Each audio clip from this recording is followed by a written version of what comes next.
ये आकाशवाणी रायपुर है। छत्तीसगढ़ी समाचार बुलेटिन के संग प्रथा शुक्ला के जय जोहार। अब सुनो आज के प्रमुख समाचार। प्रधानमंत्री हा काली वीडियो कॉन्फ्रेंसिंग ले करीबन 71,000 भर्ती हुए नवा लोगन मन ला बाठी नियुक्ति पत्र। उन्हें छत्तीसगढ़ के रायपुर और बिलासपुर जिला में घलो होही कार्यक्रम। बेमेतरा जिला के बिरनपुर गांव में हुए विवाद के चलत धारा 144 लागू। कलेक्टर और आईजी की अध्यक्षता में हुई शांति समिति के बैठका। सोशल मीडिया में भ्रामक पोस्ट करैया मनखे मन के खिलाफ होही कार्रवाई। और प्रदेश भर में कोरोना संक्रमण के बढ़त मामला ला देखत दिशा निर्देश जारी। प्रदेश में काली कोरोना संक्रमण के 264 झीन मिलिस नवा मरीज। अब समाचार विस्तार ले। प्रधानमंत्री नरेंद्र मोदी हा काली 13 अप्रैल के वीडियो कॉन्फ्रेंसिंग ले करीबन 71,000 भर्ती हुए नवा लोगन ला नियुक्ति पत्र बाठी। एवेरा प्रधानमंत्री लोगन ला संबोधित घलो करैया है और देश भर ले चुने गए लोगन के नियुक्ति पत्र भारत सरकार के कई ठिन विभाग में आने आने पद में होई। उन्हें छत्तीसगढ़ में घलो रायपुर और बिलासपुर जिला में कार्यक्रम के आयोजन करे जाही। रायपुर के WRS कॉलोनी के रेलवे सामुदायिक भवन में काली केंद्रीय सेवा बर चतुर्थ भर्ती अभियान रोजगार मेला हुवैया है। इमा 426 लोगन मन ला नियुक्ति पत्र दे जाही। एबेरा में केंद्रीय राज्य मंत्री प्रहलाद सिंह पटेल मुख्य अतिथि के रूप में शामिल होही और लोकसभा सांसद सुनील सोनी के संगे संग रेल प्रबंधक संजीव कुमार हा घलो मौजूद रही। इति बिलासपुर के बुधवारी बाजार के उत्तर पूर्व संस्थान में होवैया रोजगार मेला में केंद्रीय जनजातीय विकास राज्य मंत्री रेणुका सिंहा शामिल होही। एबेरा में केंद्रीय राज्य मंत्री जवान लइका मन ला नियुक्ति पत्र सौंपी। बेमेतरा जिला के बिरनपुर गांव में दो समुदाय के बीच हुए विवाद के बाद आज घलो ए जगह में तनाव की स्थिति बने हुए है। सुरक्षा ला देखत बिरनपुर गांव ले 15 किलोमीटर दूरिया में साजा में बड़का संख्या में पुलिस जवान मन ला तैनात करे गए है। उन्हें जिला भर में 13 ठिन कंपनी के फोर्स घलो लगाए गए है। जिला में धारा 144 घलो लागू है। उन्हें गांव में कोनो भी अनजान मनखे मन के भीतरी खुसरे में रोक लगा दी गई है। जिला भर में धरना प्रदर्शन और आने सार्वजनिक जगह में भीड़ इकट्ठा होवैया काम बुता ऊपर घलो रोक लगाए गए है। यही बीच जिला देखत हुए कलेक्टर PS इल्मा और दुर्ग संभाग के प्रभारी IG आनंद छाबड़ा की अध्यक्षता में आज शांति समिति के बैठका हुई। ए बैठक में सर्व समाज के प्रमुख मन हा ए घटना की निंदा करत हुए गांव में शांति व्यवस्था बनाए राखे में सहमति जताए है। कलेक्टर हा घलो एकर संबंध में लोगन मन ले अपील करे हैं। उमन हा समाज प्रमुख मन ले कहिन है कि बिरनपुर के घटना में शांति भंग करे में जौन भी मनखे शामिल है उस सबो लोगन मन के खिलाफ कानूनी कार्रवाई करे जाही। उन्हें पुलिस अधीक्षक हा जिला में शांति व्यवस्था बनाए राखे और कोनो भी लोगन मन के बहकावा में झन आए बर कहे है। उमनहा अपवाद ले बचे फेक वीडियो, फेक फोटो या फिर कोनो भी तरीका के भड़काऊ पोस्ट जेकर ले कोनो के भी धार्मिक आस्था या फिर मनखे मन के छवि हा खराब होही ऐसन बात ला सोशल मीडिया में पोस्ट करे ले बचे बर समझाइस दीन है। यही बीच मुख्यमंत्री भूपेश बघेल हा बिरनपुर घटना ला लेके कहिन है कि ये मामला में सोशल मीडिया में भ्रामक पोस्ट करैया मनखे मन के खिलाफ कड़ा कार्रवाई करे जाही। बिरनपुर घटना के बाद सोशल मीडिया में कुछ लोगन मन के गायब हुए और मौत के अफवाह फैलाई गे रही। जानबा के अनुसार बेमेतरा जिला के बिरनपुर गांव में पांचों दिन दो पक्ष के बीच हुए विवाद में एक झीन जवान लइका के मौत हो गे रही। उन्हें काली गांव के तीर में दो झीन आने मनखे मन के शव घलो बरामद करे गे रही से। अब पुलिस मामला के जांच में जुट गई है। यही बीच मुस्लिम समाज के लोगन मन हा रायपुर कलेक्टर ला ज्ञापन सौंप के बिरनपुर गांव में हुए दूजिन लोगन के हत्या के आरोपी मन ला गिरफ्तार करे के मांग करे हैं। उन्हें बिरनपुर घटना ला देखत हुए महासमुंद जिला में घलो प्रशासन कोती ले धारा 144 लागू कर दे गए है, जेकर चलत जिला में सभा, धरना प्रदर्शन, रैली और जुलूस पर रोक रही। उत्तर प्रदेश के वाराणसी में national senior women handball championship के आयोजन हुई। ए प्रतियोगिता में भारतीय रेलवे के महिला हैंडबॉल टीम हा सुघ्घर प्रदर्शन करत हुए रजत पदक पाए है। ए टीम हा दक्षिण पूर्व मध्य रेलवे के 4 झीन महिला खिलाड़ी मन हा भाग ले रही है। एमा कुमारी काजल, पंकज संगवान, निक्की और मीनू शामिल हरै।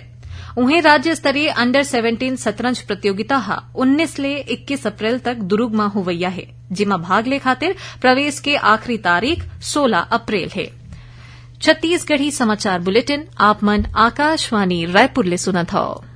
छत्तीसगढ़ के खबर ले है आपके वास्ता और खबर के विश्वसनीयता ले है हमार वास्ता। आकाशवाणी समाचार रायपुर के प्रादेशिक समाचार बुलेटिन के संगे संग हमार समसामयिक कार्यक्रम आप रेडियो के संग अपन मोबाइल में घलो सुन सकत हो। आकाशवाणी समाचार फेसबुक, ट्विटर और यूट्यूब में घलो हावय।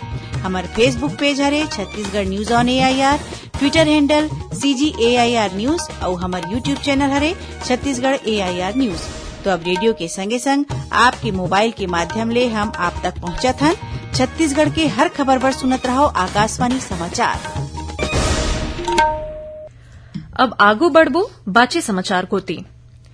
प्रदेश भर में कोरोना संक्रमण के सरलग बाढ़त मामला ल देखत हुए स्वास्थ्य विभाग हा सबो जिला ला एकर ले बचे अउ एला रोके बर जरूरी दिशा निर्देश जारी करे हे।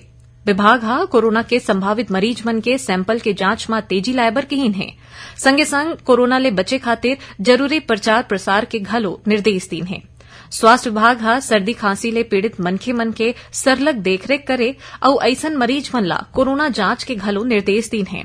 संगे संग अइसन जिला जिहां कोरोना जांच के संख्या कमती हरय उहां जांच ला बढ़ाए बर केहे हे। उहें हरेक जिला में हर रोज कम से कम 100 थिन सैंपल के जांच करे बर कहे गे हे।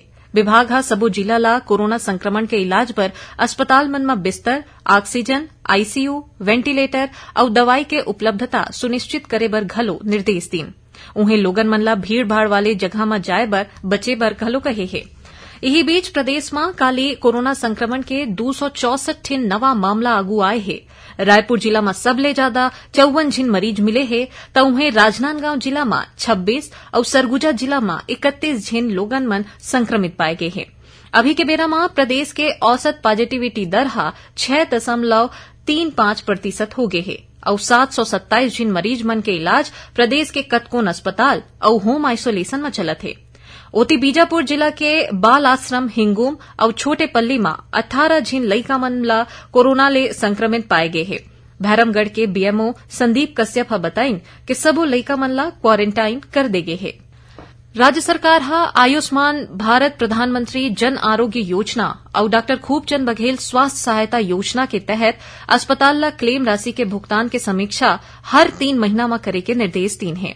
स्वास्थ्य और परिवार कल्याण विभाग कोती ले 3 दिन के समीक्षा बैठका काली ले राजधानी रायपुर में शुरू होइस। बैठक में स्वास्थ्य विभाग दहार ले चलत कतकोन योजना और कार्यक्रम के समीक्षा करेगिस। संगे संग चालू वित्तीय बछर के कार्य योजना ऊपर घलो गुड बात होइस है।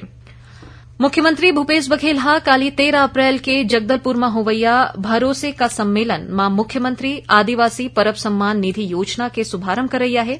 ए मौका में श्री बघेल हा बस्तर संभाग के 1840 ठिन ग्राम पंचायत ला पहली किस्त के रूप में 5-5 हजार रूपया दीही।